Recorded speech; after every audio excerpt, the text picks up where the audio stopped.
Es una radio... En un ratito vamos a ir a hacer esta presentación que teníamos prevista. Ya me meto en la mesa de lleno, pues está Lourdes Marchés, está Pablo Fernández Blanco, está Alejandro Cancelari, naturalmente, además de Débora Plager, para hablar de toda la actualidad, que es muchísima. Tenemos muchos adelantos, muchos. No te despegues de la pantalla de La Nación. Pero quiero hacer dos o tres salvedades económicas, si me permiten, chiquitas, digamos.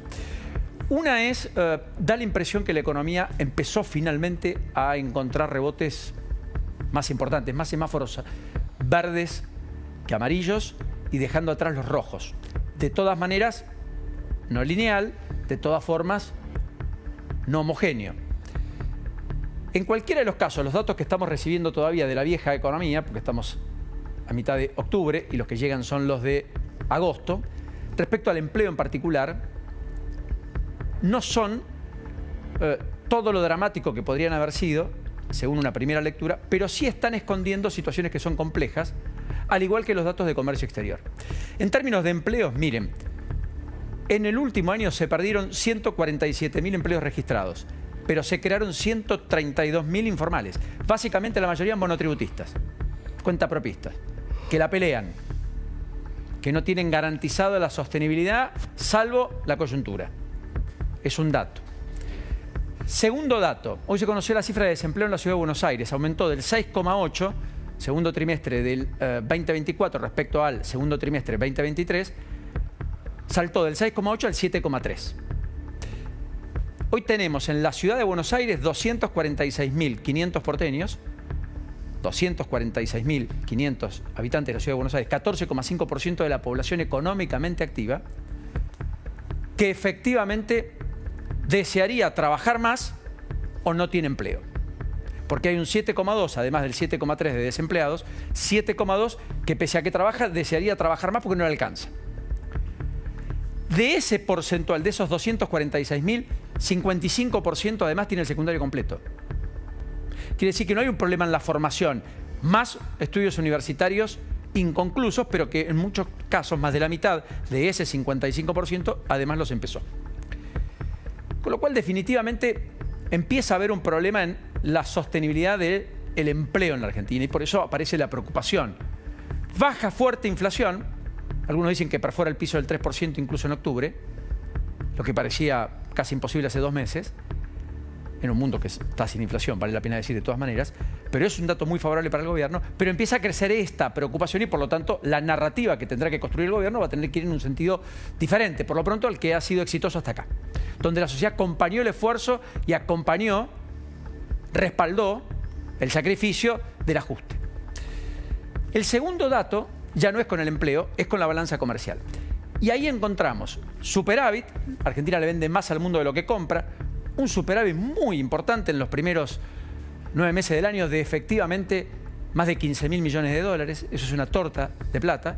Es el superávit que Argentina tuvo, sin ir más lejos, en 3 de los 4 años de Alberto Fernández como presidente. Pero es un superávit que empieza a mostrar que las importaciones que empiezan a crecer y fluyen y que empiezan a recortar el superávit son las de bienes terminados, bienes finales, productos que se venden y que las que aumentan en menor medida o incluso siguen cayendo son las importaciones de bienes de capital, que son las que se utilizan en el sistema productivo para producir más bienes que incluso en muchos de los casos son exportables. O sea que efectivamente el superávit comercial, miren, esta es índice de precio y cantidades importadas, tenemos cantidad y precio. Como bajó el precio, la cantidad aumenta mucho, pero de todas maneras no se siente tanto. Esta es la correlativa agosto 2021, septiembre 2024. Miremos rápido 2 placas más. Mayores bajas de importaciones, combustibles y lubricantes, va de suyo, bienes de capital, ¿ven? 18,4. Esto es porque la economía no está funcionando. El día que empieza a funcionar debería aumentar. Son bienes intermedios para poder efectivamente apuntalar un producto final producido en la Argentina.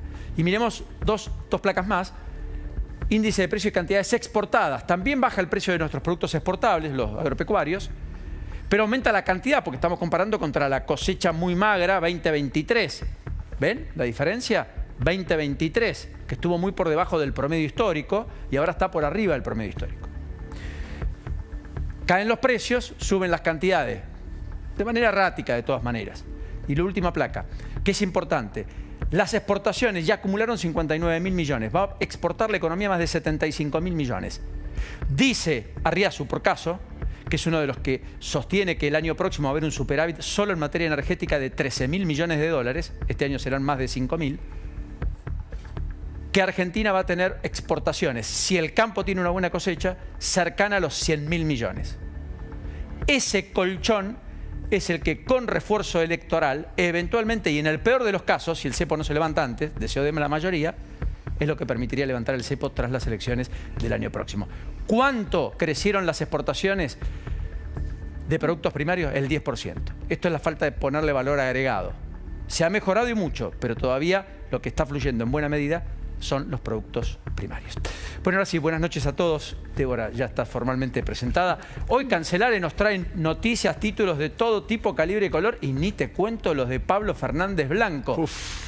Ni te cuento lo de Pablo Fernández Blanco. ¿Hay reunión con Georgieva o no, de Caputo? Y la expectativa es que sí. Paulino, ¿cómo andan? Buenas noches para todos. Ustedes saben que siempre que un ministro de Economía viaja a Estados Unidos, ¿cuál es el objetivo? Todos lo sabemos, traer dinero. Bueno, ese es el gran objetivo del señor Luis Caputo. El Banco Mundial igual prestó, ¿no? Bueno, 2.000 millones. Sí, y también, Pablo, otro dato importante son las previsiones o las proyecciones que se conocieron del Fondo Monetario Internacional en materia de crecimiento de la economía argentina para el 2025 y en materia inflacionaria.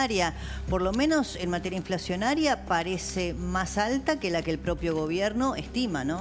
Sí, pero ahí yo tengo un dato muy positivo con respecto a lo que dice el Fondo Monetario. Recordemos la información, dice el Fondo Monetario que junto al Banco Mundial, que este año va a ser muy malo para la Argentina, cosa que creo que todos lo descontábamos, pero que el año próximo el país va a crecer a un 5% y que la inflación va a ser del 45% punta a punta, es decir, del 45% anual. Con respecto al dato de inflación, sigue siendo un número muy, pero muy alto. Ahora, si comparamos este 45% con el más de 200% del último año de Sergio Massa, Cristina Kirchner y Alberto Fernández, me parece que es un número bastante alentador, aunque falta bastante. Digo, se va a notar en la calle que hay menos inflación. Y con respecto al crecimiento, lo anticipamos, lo volvemos a repetir ahora. El año próximo es un año electoral y el crecimiento se va a notar en la calle. El FMI dijo 5%, ¿no? 5% para el año próximo. Es quizás para algunos economistas en la Argentina es un poquito optimista de más el Fondo Monetario, pero imagínate que este año la economía va a caer.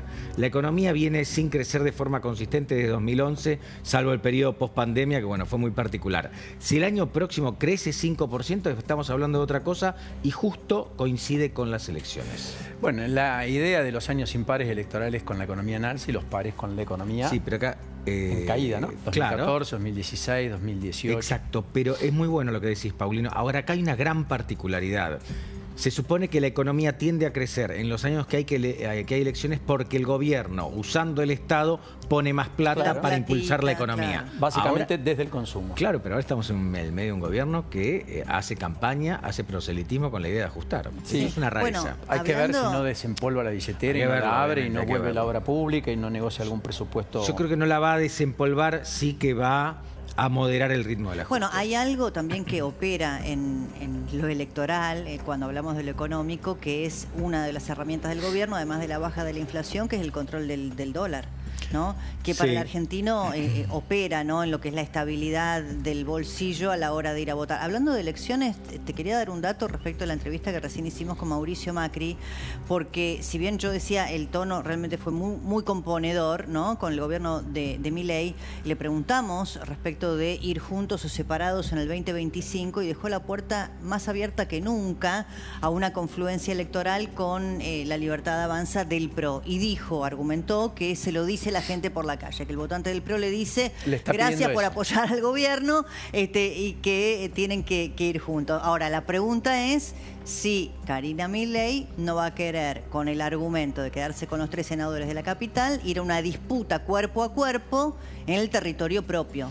Bueno, hay que ver, pero eso es un desafío. Un desafío. Hablando de desafío, el desafío para el peronismo es casi total, digamos. ¿Massa está pidiendo unidad o rompe? Una cosa por el estilo, Cancelare. Massa estaba presionando para que no haya internas, porque dice que en este ámbito no hay una mesa colectiva donde se puedan discutir las cosas y después de una interna esto va a ser mucho peor. Dicho esto, no se va a meter, ya está decidido que haya interna, salvo alguna otra novedad de último momento. Cristina Fernández de Kirchner aceptó que la lista que sus propios apoderados habían impugnado porque no reunía los requisitos puede presentarse, es decir, quiere competir, le quiere ganar no solamente a Quintela, le quiere demostrar a Axel Kicillof quién manda en todo el conjunto del peronismo kirchnerista. ¿Qué va a pasar ahora? Ojo, porque cuando uno abre la ventana no sabe lo que va a entrar desde afuera.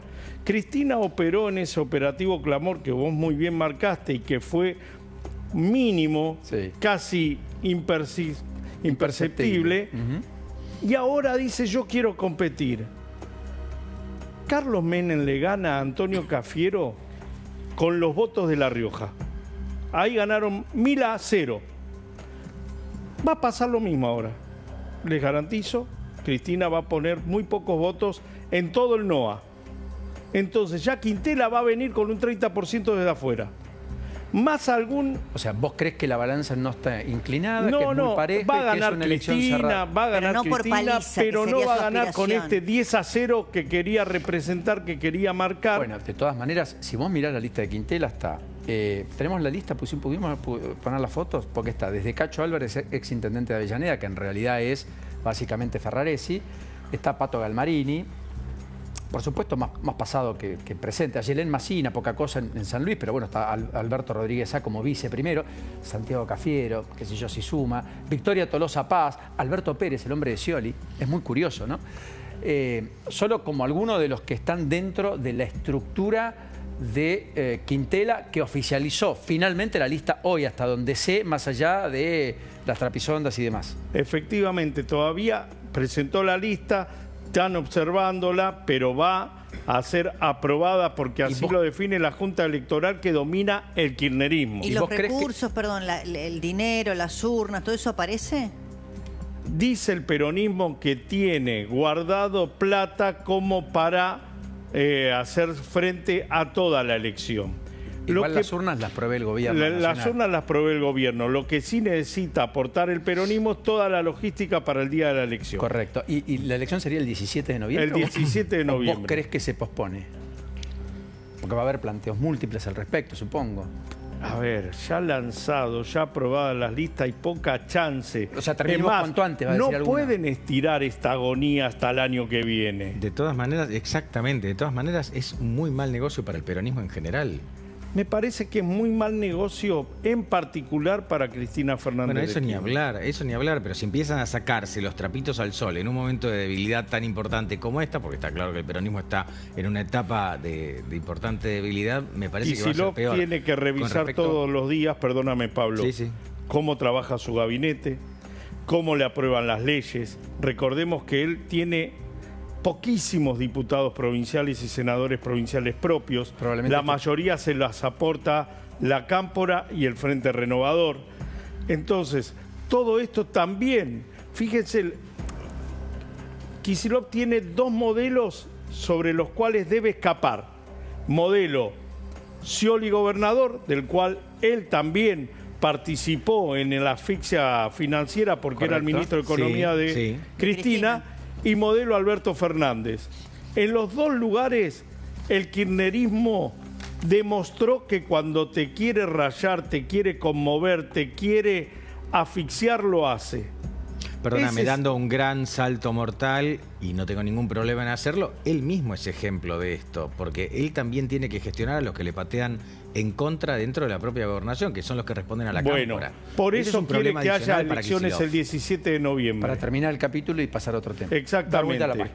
Bueno, hablando del peronismo, de todas maneras, hoy sobre Espinosa fue noticia. Sí. Y fue noticia porque no se presentó a la pericia psiquiátrica, pero hizo y psicológica. En realidad fue así, Paulino, para contar bien cómo fue la historia. Él tenía que presentarse hoy a las 10 de la mañana en el cuerpo médico forense para realizarse justamente esta pericia psicológica y psiquiátrica en el marco del expediente en el cual él está procesado por abuso sexual simple en concurso con desobediencia.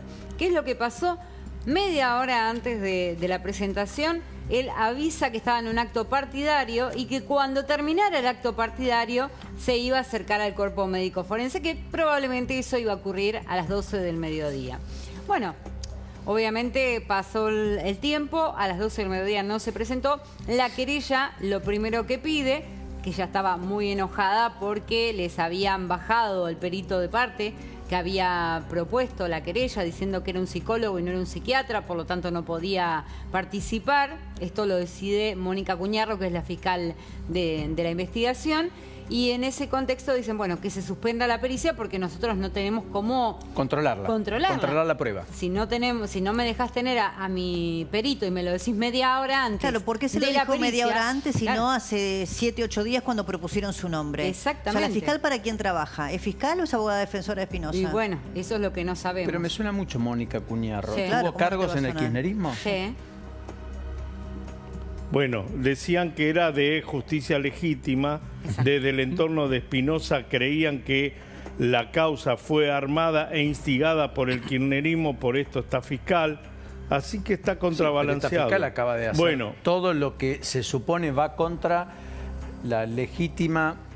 el legítimo control de una prueba Exactamente. clave por De la parte de la víctima. querella, que es la víctima. por eso Disparate. entra en contradicción de esto que te estoy diciendo. Bueno, ¿qué es lo que pasó? Finalmente, 3 horas después se presenta, cuando ya se había suspendido la pericia, se presenta Espinosa en el cuerpo médico forense. Le dijeron, no, señor, ya se suspendió, todavía no hay nueva fecha.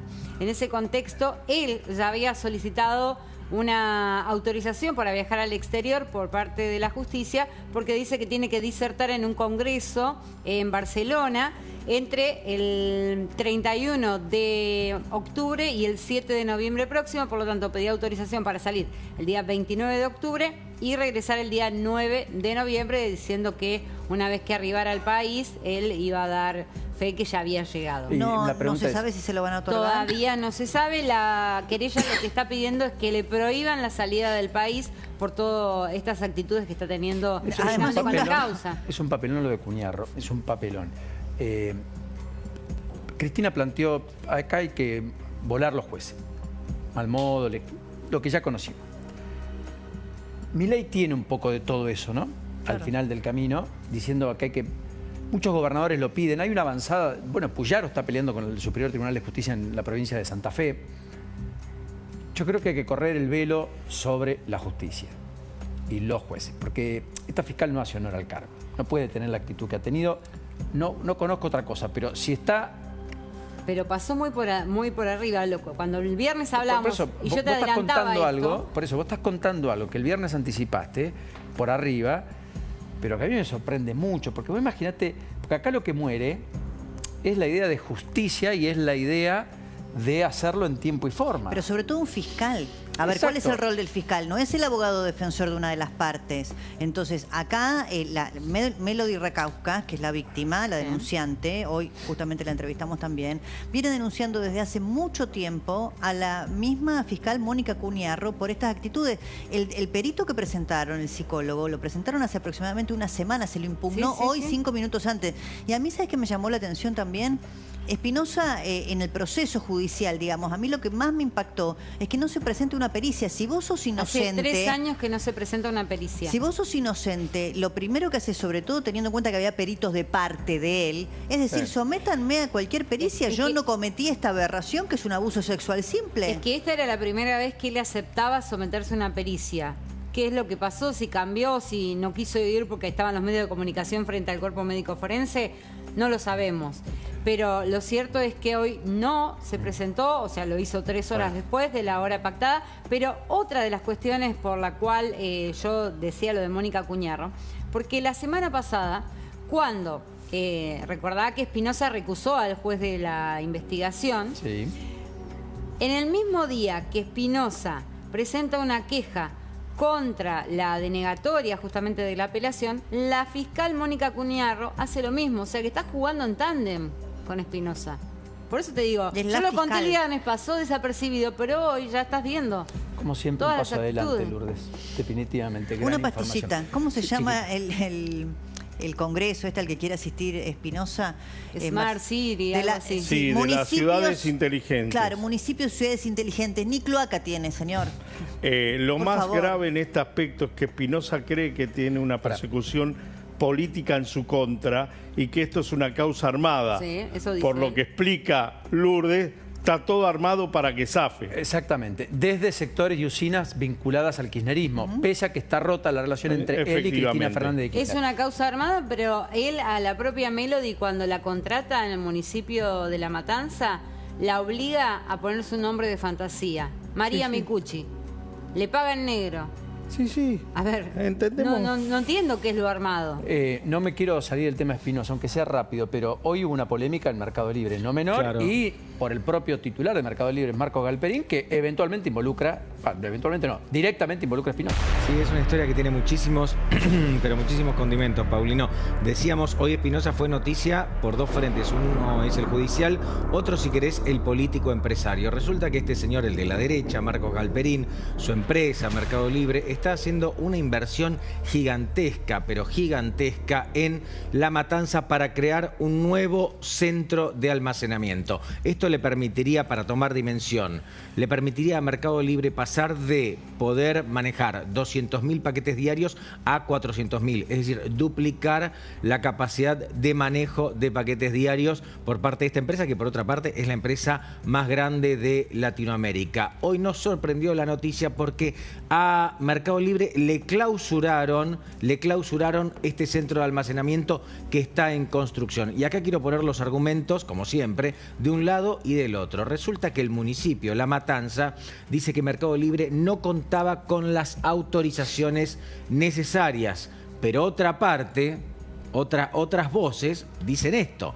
¿Por qué debería Mercado Libre pedir autorización si este predio está emplazado en el Mercado Central, que responde a la provincia de Buenos Aires, a la ciudad de Buenos Aires y al gobierno nacional? Por el ingreso. Tendría entonces que pasar por La Matanza? Por el ingreso, como sea, las bueno, calles eso es donde lo que está dice. el ingreso, ahí, de ese puntito se agarra la municipalidad. Me parece bien. Ahora, yo te hago esta pregunta. Por un lado tenés a Espinosa, que está claramente identificado con una línea anti-Milei, y por el otro lado tenés a Galperín, que es uno de los empresarios preferidos del presidente Javier Milei. En este contexto de crisis económica, por una pavadita, ¿vos te agarrás de algo para clausurar una obra millonaria? ¿No hay alternativas antes? Bueno, por este motivo, Espinosa por un lado, Marcos Galperín por el otro, fueron eje de una polémica hoy. Perdón, la paradoja. Primero que está claro que lo único que le importa es que es Galperín, ¿no? A Espinosa. Y es un cartel importante, Y paralelamente le está Sí. pidiendo permiso a la justicia para ir a un congreso en Barcelona de ciudades inteligentes, de municipios inteligentes. El señor que le está cerrando la puerta a Mercado Libre. No, y aparte él como por favor, disertante. y que además no tiene ni cloacas ni los servicios básicos satisfechos para la comunidad. Por eso, que Débora, un poco con esos representa. argumentos, Marcos Galperín tuiteaba hoy, se jactaba, era irónico, naturalmente, decía, bueno, en La Matanza evidentemente no hay pobres y sobran los recursos, por eso se dieron el gusto de paralizarnos la obra. Mientras tanto, la que declaró también es la ex niñera de Francisquito. Dice que no vio nada en la causa con Alberto Fernández como imputado, para cerrar el capítulo judicial del día. Después meternos de lleno en 2 o 3 cosas que quiero hacer. Vamos a ir a ver los goles del Mineiro, sí, claro. Vamos a meternos de lleno además en la triste y trágica noticia. Apareció sin vida Liam. Liam, ¿no? Liam. De 12 años. De Salto. Que era buscado en Salto, provincia de Buenos Aires. Fue poco después de las 9 de la noche. En un rato vamos a contar detalles. Pero, ¿qué pasó con la ex niñera? La ex niñera, estamos hablando de Noelia del Valle Gómez.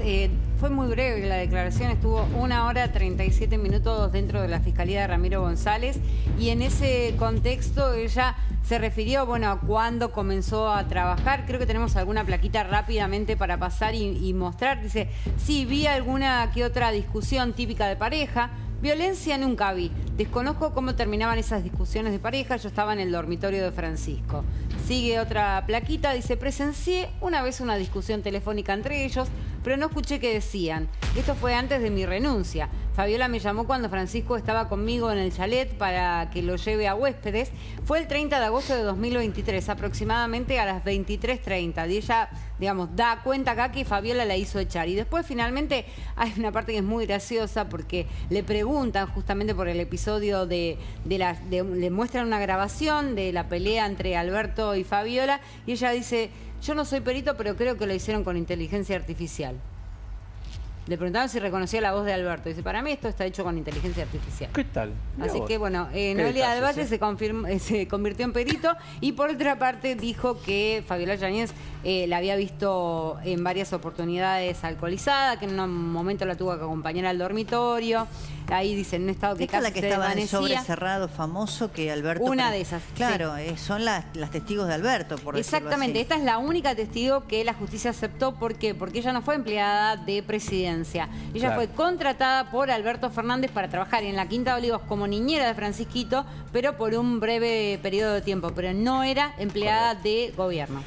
Bueno, me dice alguien que estuvo en el mercado central que la municipalidad no tiene ninguna jurisdicción. Fue interventor algún tiempo, me dice, y no hay jurisdicción, que yo cancela. Después revisemos bien qué discusión hay o cómo está planteado. La polémica Entiendo el está argumento. clarísima, ¿no? Me dice alguien, el tema en el peronismo no es la plata para la campaña, es el padrón. ¿Con qué padrón? Más de 300.000, 400.000 afiliados. ¿Cuántos hay? Y ¿Quiénes desde son? 1982 aparecen afiliados. Bueno, por eso. Y la última interna fue Menem Cafiero. Efectivamente. O sea, pasaron 35 30 y- años. 36, imagínate. Bueno, primero lo serio. Apareció sin vida. 12 años. ¿Cuál es el principal argumento a esta hora? Estamos hablando de Lian, por supuesto, en Salto, provincia de Buenos Aires. Sí, él desaparece el día domingo, había ido a pescar con un hermano y en ese contexto se sumerge en aguas. La última vez que lo habían visto era debajo de un puente. Bueno, fue en el mismo lugar donde desapareció, es el lugar donde hoy lo hallaron sin vida hace un rato nada más. Obviamente van a tener que hacer la autopsia para ver cuáles fueron las causales de muerte, pero lo cierto es que Lian habría bajado, digamos, descendido al agua allí en ese lugar donde desapareció y podría haber abierto una compuerta, se dice, y que tragó agua y eso fue la causante de muerte. Pero bueno, la autopsia va a determinar qué es lo que ocurrió finalmente con Lian, que lamentablemente perdió la vida. Para los hinchas de River es una noche, bueno, áspera, hay que sobrellevarla. Fea. Fue 3-0 de visitante y no podía faltar. Paulinho hace un gol, mira vos, mamita. Qué irónico. Sí, que es un gran jugador de fútbol. Por otra parte, el primero es uno de los que hace el doblete.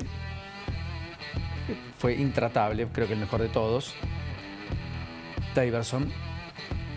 flojito Intratable, que 33 era. años. River jugó con 5 en el fondo. Tuvo que hacer un cambio de urgencia, tuvo que jugar Enzo Díaz por Marcos Acuña, que tuvo se resintió de la lesión que traía. Este es el segundo en el segundo tiempo. Lo abre otra vez Daverson. A River le faltó probablemente creación de fútbol. Entró al segundo tiempo con los mismos que había empezado el partido. Tal vez imponía algún cambio, qué sé yo. Está Gallardo en el banco, no se puede decir nada. Y ahí aparece después Paulinho, que insisto, es un extraordinario jugador de fútbol. No marcó Hulk, o Hulk, pónganle el nombre que quieran, el capitán. Así se abre el partido con un pelotazo largo. River con 5 en el fondo, insisto, corriendo de atrás. Fue la primera vez que el Mineiros descalzó la defensa de River. Después hay un penal en una historia de un gol adelantado que el árbitro anula. Un penal posible por una mano de González Pires, creo, ¿no? Cancelar. Sí, efectivamente, pero fue cuando íbamos todavía 0-0. Exacto, con el gol que le anulan al Atlético Mineiro, que efectivamente estaba adelantado Daverson. Bueno, la revancha es el próximo martes aquí en el Monumental. 85.000 almas procurando que el equipo no te deje a gamba, como dijo Gallardo. Que se suspenda el VAR No, ¿por qué? y que el referí nos cobre algo. No, es irremontable esto, Paulino. Yo soy optimista, siempre soy categórico. optimista. pero Está la hay que meter polémica, 3 acá está la goles para ir a mano. los penales, Paulino. ¿Cómo? Hay que llegar a 3 goles. Sos optimista, pero sos el único optimista acá. No. Paulino siempre es optimista y doy fe. No, Esto es a ver, fútbol. Gallardo ha dado vuelta a muchos partidos. Sí, pues acá Gallardo, digamos, acá es el amor propio y los jugadores van por una épica, hay todo un contexto, la final es en la cancha de River, imagínate en este River. No va.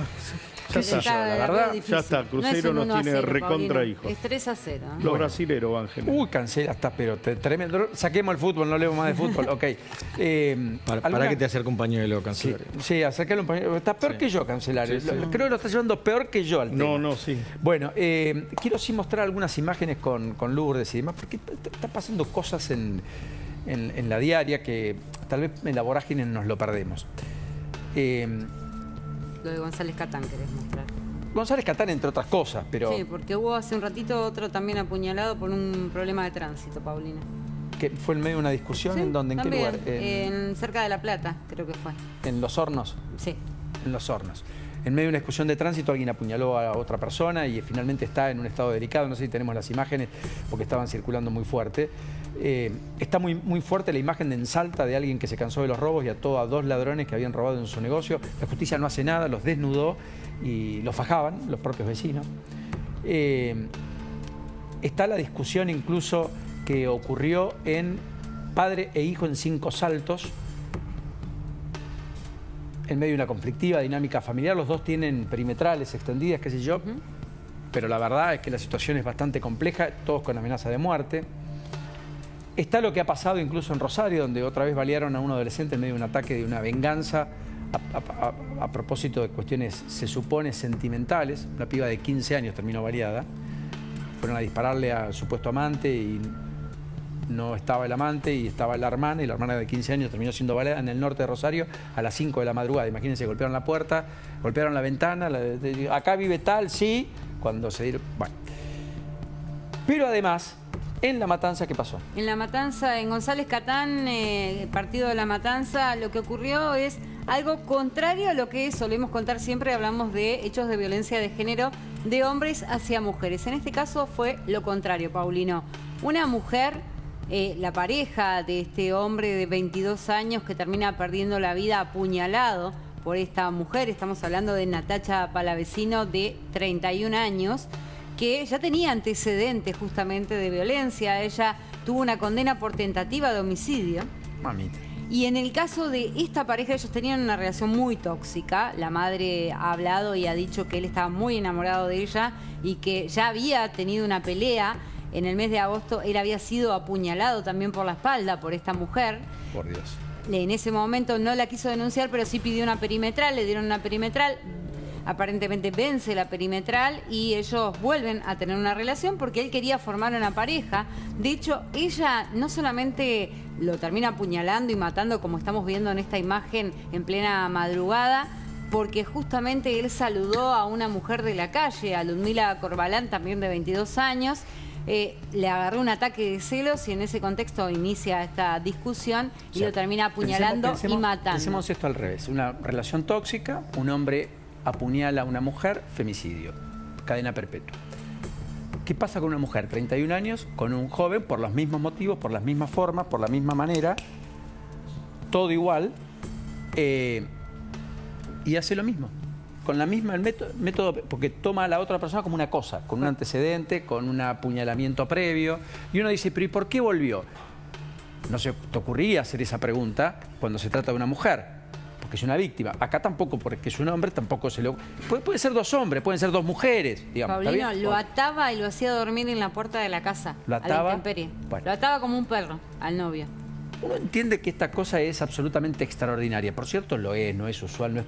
Pero existe mucho más allá de lo que nosotros vemos. Igual le Esto cabe es un la caso perpetua, extremo. hablaba Sí. con fuentes judiciales hoy porque Le cabe ella el homicidio. se negó a declarar y a ella va a seguir detenida justamente porque le cabe el homicidio agravado por el vínculo.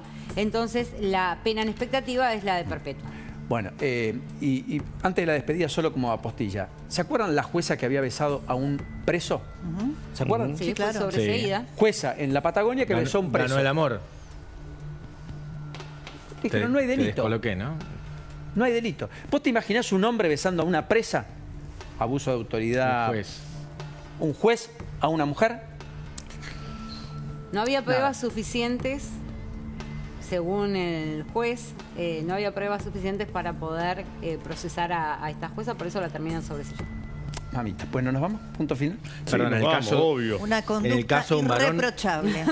en el caso de un varón, la sentencia tendría que... Sí, la sentencia tendría que haber sido la misma. Hasta mañana. O el miércoles por delante. Chau. Y se abre.